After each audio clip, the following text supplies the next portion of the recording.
Dati kasi ako po ay taga SM. Sales clerk ako doon. Kumbaga, 4 na taon. Ang hirap kasi undergraduate ako. Okay, kumbaga sabi ko, nung hindi ako nakatapos ng pag-aaral, hindi naman pwedeng tatambay lang ako. Kasi one time, nangingi ako ng pera sa mama ko, nakasimangot. Parang ang hirap na everyday mangingi ka lang ng pera, wala ang source of income. So, nag-work ako sa SM. Kaya lang, parang napapansin ko, ang tagal na ng panahon, wala nagbabago sa akin. Dumating yung time na yung escalator na dinadaanan ko, yun lang lagi. 3 taon na, 4 na taon na, wala nagbabago. So, naghanap ako ng paraan, kumbaga paano magbago yung buhay ko. Naimbita ako ng kaibigan ko, si Philip J. Una, hindi ako naniniwala sa kanya. Ang tagal niya ako iniimbita, pero wala kasi sa SM, syempre, 8 oras ka nakatayo. Kumbaga, pag day off ko, nagsisinungaling na lang ako, kunwari may lakad ako para hindi ako makapunta sa kanya. Pero yung time na nakita ko yung negosyo, isa lang sinabi ko, isa lang naisip ko, sayang. Sana pala nung una pa lang iniimbita niya ako, kumbaga sumama na ako, wala na nasayang na panahon. Kasi may nangyari sa akin, kaya ako kailangan pa ng dahilan para sumama ako sa kanya kasi last year, okay, nagka-baby ako. May 20 yun, May 20 sila pinanganak. Kaya lang, wala akong mga pambili ng gamot. Wala akong pang sustento. Kumbaga yun, nawala sila. Okay, nawala sila May 20. Libing nila May 21, yun yung birthday ko. Kaya yun nangyari sa akin. Iniimbitan niya na ako noon before. Hindi ako sumasama, pero nung nangyari yun, nawala yung 2 kong anak, kambal yun.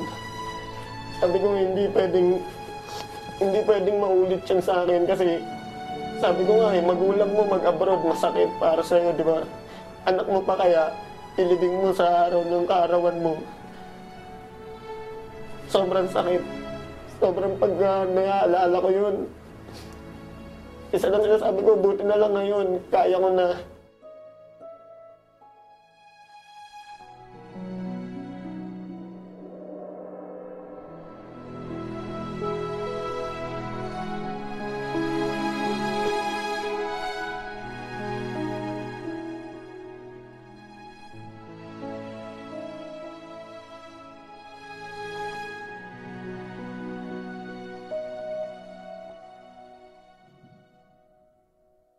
Imagine, pambili nung mga pangangailangan nung kambal ko, hindi ko mabili kasi wala akong pera, wala ako. Kaya ngayon nandito ako, sabi ko, hindi na mauulit yun. Kaya ngayon, sumama ako sa V-Mobile para hindi na maulit yung mga dati nangyari sa akin. Alam mo yung walang-wala ka, kinabaho mo, pagsahod mo, bus ka agad, alam mo yun, parang bayad utang lang, trabaho, bayad utang na, wala nangyayari. Kaya nung dumating yung nangyari sa akin na yun, sobrang sakit. Parang wala akong magawa. Sinabi sa akin ng mga doktor, wala daw pag-asa kasi 6.5 months, pero hindi naman ganun eh. Sinabi lang nila yun para wag ako masaktan. Ngayon, masasabi ko, umikot talaga yung buhay ko. Bawat minuto ng oras ko, bawat segundo, masasabi ko may kwenta na, may sense na. Okay, sa financial, napakalaki. Nabibili ko na yung mga gusto ko.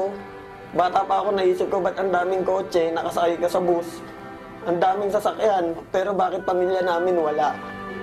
Okay, so ngayon, dito sa V-Mobile, kayang-kaya na. Kumbaga, magbibilang ka lang ng ilang buwan. Gusto mo ulit bumili, kayang-kaya mo. Actually, sa buong pamilya ko, natutulungan ko na sila. Dati, mama ko manghiram lang sa akin ng 200. Bukas, sisingilin ko na. Kasi wala ka ng panggastos. Ngayon, bigyan mo 1,000, 2,000, wala na eh.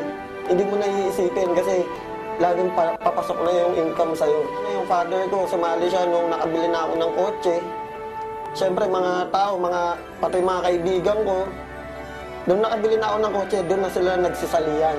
Kaya lang, sumali nga sila, pero ang problema, yung time. Sana kung nagsisimula pa lang ako, naniwala na sila sa akin, di sana kasabay ko sila ngayon. Mga tao kasi, mga Pilipino, to see is to believe. Actually, magulang ko, ganun din eh. Nung sinabi ko sa kanila yung negosyo, inintay pa nila na magka-resulta ako. Ayaw pa nga ako pag-resignin ng mama ko sa SM kasi sayang daw yung 13th month. Ma-advise ko lang, magtiwala ka. Kasi yun lang naman ginawa ko. Nagtiwala lang talaga ako. Unang-una kasi pwede mo isipin na imposible. Pwede mo isipin na walang mangyayari sa'yo dito.